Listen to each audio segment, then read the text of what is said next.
Hi, this is Brian. Welcome back to another Heroic Plus One. In our last Plus One, we talked about the fact that consistency is the exponentially powerful variable that helps activate our soul force.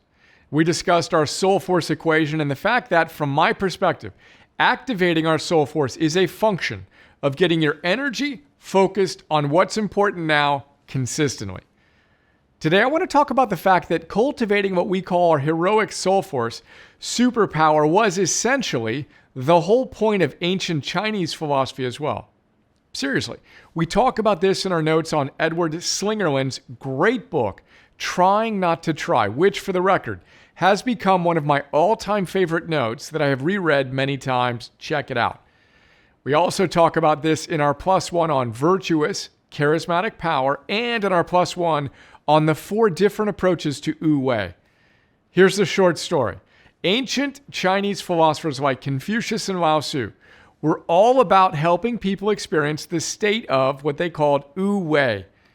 We translate Wu Wei as effortless action or spontaneous action.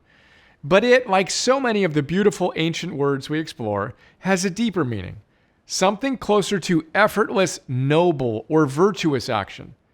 In other words, the ancient Chinese philosophers wanted to help people get to a point where they effortlessly showed up as the best, most heroic version of themselves all day, every day. Sounds a lot like eudaimonia and the point of all of our work together, eh? Now, how did they help people do that? By helping them cultivate what was known as Da. What is Da?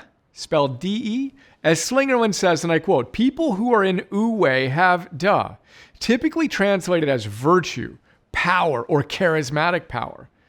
Da is radiance that others can detect, and it serves as an outward signal that one is in Wu Wei, end quote.